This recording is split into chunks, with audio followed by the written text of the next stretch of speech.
Comencemos por derribar dos mitos. Primero, que las mujeres no sufren violencia específica y especialmente severa. Segundo, que la violencia contra las mujeres es parte de una guerra de los hombres contra ellas. Hay quienes hacen la pregunta retórica: ¿por qué tanto escándalo por el asesinato de mujeres si por cada mujer asesinada en México hay 9 hombres asesinados?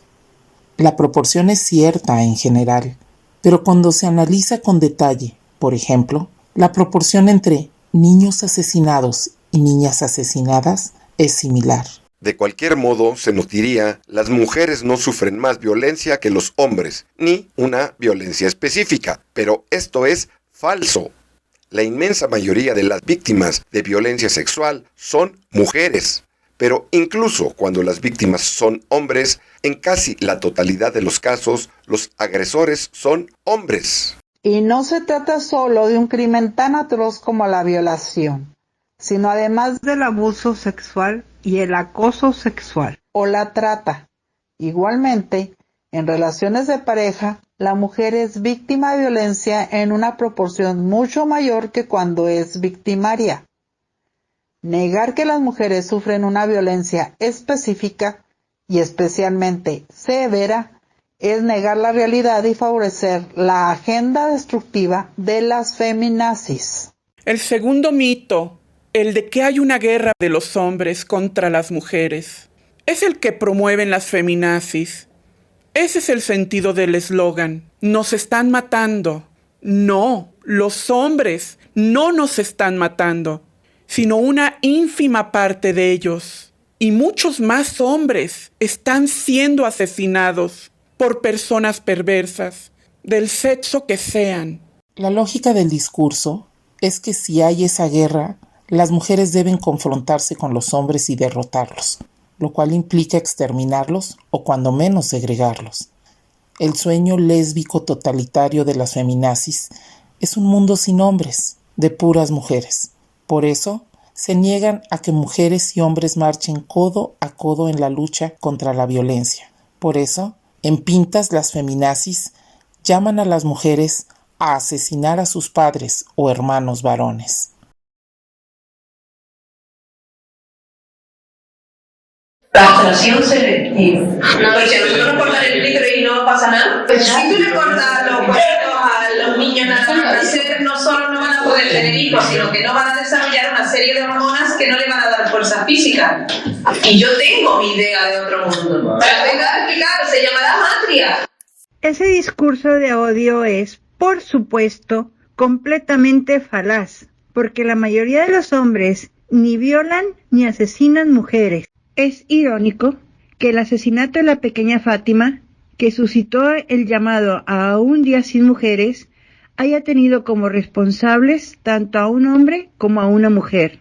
No es menos irónico que el asesinato en Puebla de una mujer colombiana y 3 varones haya tenido como autora principal a una mujer. Y no se trata solo de México, por supuesto. En Perú acaba de ser aclarado el supuesto feminicidio más sonado del país, el de la socialista feminista y abortista Solciré Rodríguez. Pues resultó que quien la asesinó es Andrea Aguirre, otra socialista, feminista y abortista.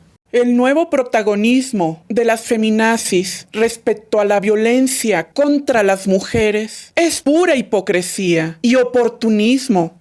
En primer lugar, porque son las feminazis las principales promotoras de la violencia contra las niñas y niños por nacer a través del aborto.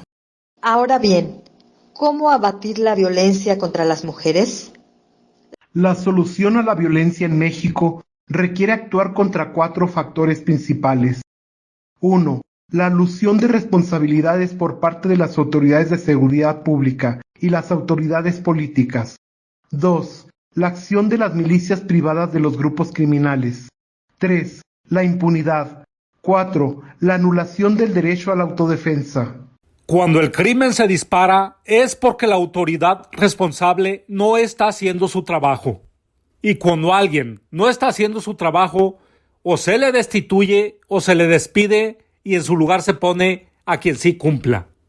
En los años 90, el alcalde de Nueva York, Rudolph Giuliani, encabezó una revolución en la seguridad pública. En 8 años, los delitos violentos cayeron en 65%. Al asumir el cargo, Giuliani se comprometió públicamente a cumplir metas de reducción del delito, pero las mismas metas se las impuso a toda la policía, en el área de responsabilidad de cada quien. A quien cumplía se le mantenía en el cargo o se le promovía. A quien no cumplía se le hacía a un lado y se daba la oportunidad a un subordinado eficaz y eficiente. El modelo se replicó en la mayor parte del país y Estados Unidos tuvo el mayor desplome de los crímenes violentos de su historia. El modelo se aplicó con similar éxito en otros países, destacadamente en Chile y en Colombia, y se puede y debe aplicar en México. Pero este modelo altamente eficiente contra la delincuencia común puede no ser tan eficaz cuando se trata de grandes grupos criminales, a menos que se hagan adecuaciones importantes. En México los grupos criminales operan a través de milicias privadas que desafían el monopolio del Estado sobre la violencia. Por tanto, esas milicias deben ser tenidas por fuerzas sediciosas y terroristas y ser combatidas hasta su completo exterminio. Eso es lo que hizo el gobierno de Álvaro Uribe en Colombia contra las milicias privadas, bandas de sicarios, guerrilleros y paramilitares. Y el resultado fue el desplome de la violencia y el delito en general. Lo mismo puede y debe aplicarse aquí. La erradicación de las milicias es, antes que todo, una acción en contra de la impunidad. Abatir la impunidad no es solo un imperativo de justicia para las víctimas, sino una forma eficaz de prevenir el delito, de reducirlo. Abatir la impunidad y mantener elevadas tasas de castigo o convicción disuade a los criminales, pero sobre todo los inhabilita al tenerlos presos. Japón es el país con la tasa de violación más baja del mundo, 1 por cada 100,000 personas. ¿Por qué? Porque los responsables son castigados en 83% de los casos de violación. México tiene una tasa de violación 13 veces mayor a la de Japón. ¿Por qué? Porque el 85% de las violaciones quedan impunes. Se puede y se debe hacer lo que Japón hace. Así como se deben imponer metas de reducción del delito a las policías, así deben imponerse metas de abatimiento de la impunidad a las fiscalías y procuradurías. Pero ni la policía más eficaz del mundo puede proteger a todas las personas todo el tiempo. Tendría que haber un policía por cada persona. Entonces, las personas tienen un derecho natural a defenderse por sí mismas cuando no esté presente un agente del Estado para protegerlas. En eso consiste el derecho a portar armas. Negar el derecho de poseer y portar armas porque hay policía equivale a negar a las personas el tener extinguidores porque hay bomberos. En México, para enfrentar la inseguridad, se ha ensayado todo, excepto lo que proponemos, y todo ha fracasado. Es hora de aplicar estas propuestas que no son ocurrencias, sino medidas que han probado su eficacia en el mundo.